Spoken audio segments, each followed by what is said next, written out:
etapa 1 de Teorias de Pop Playtime capítulo 2 e o link também está na descrição para você que quer acompanhar. Lembrando que o direito de todas as teorias aqui mostradas são de propriedade dos seus criadores. Então vamos começar com a nossa primeira teoria, que é a da escrita Daisy Anna, o filho perdido. O protagonista parece ser muito pequeno. Veja algumas evidências. Durante todo o capítulo 2, ele ficou passando por dutos de ventilação e buracos, sempre equipado com seu grab pack, um equipamento trambolhudo que vai nas costas de quem o usa. As figuras de papelão encontradas no jogo provavelmente têm algo em torno de 1,70 m. Se o protagonista tivesse 1,60 m, por exemplo, ele bateria pelo menos no ombro dessas figuras, mas bate apenas no peito delas. No jogo de estátuas, os muros que divisam as seções são altos aos olhos do protagonista, mas são feitos para crianças, certo? Um adulto normal certamente iria ver por cima dessa mureta. Ainda no estátuas, o protagonista entra nos escorregas sem dificuldades, mas eles são visivelmente pequenos e apertados, não foram feitos para adultos. Lá na Game Station, os brinquedos de playground, que são infantis, parecem servir perfeitamente para o protagonista, sendo que normalmente para adultos é extremamente apertado. Visto a altura do protagonista, que parece ser bem diferente da de um adulto normal e mais parecido com uma criança, vamos analisar Elliot Ludwig.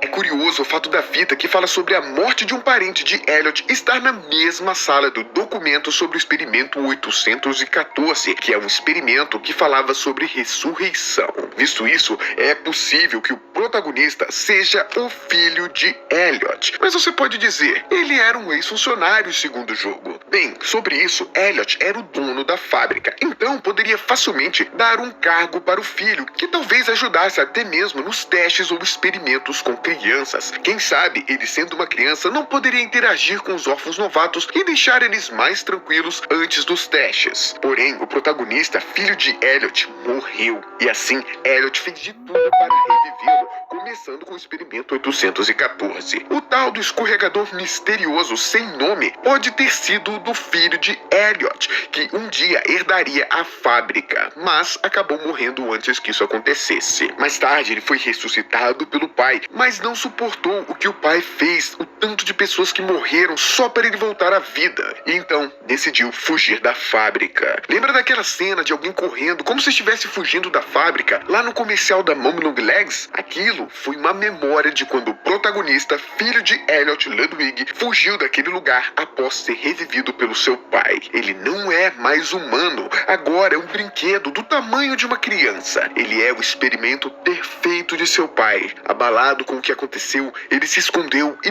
nunca mais voltou. Pelo menos até receber a misteriosa carta. Quem será que enviou? Será que foi seu pai? Será que Elliot ainda está vivo, procurando por seu filho? A próxima teoria fica por conta de Laura, amor fraternal. Pensando nos testes disfarçados de jogos da fábrica, o que acontecia com as crianças que eram rejeitadas nos testes? As crianças que mais se destacavam pareciam se tornar experimentos de maior relevância e importância, como Mary Payne, que acabou se tornando Mom Long Legs, por exemplo. As crianças que não iam bem nos testes acabavam virando experimentos menores, que por fim viraram alimentos dos mais poderosos logo depois da fábrica ter sido abandonada. Elliot Ludwig, criador da fábrica, conquistou destaque internacional com seu império de brinquedos perfeitos e vivos, a Playtime Company. Ele incentivou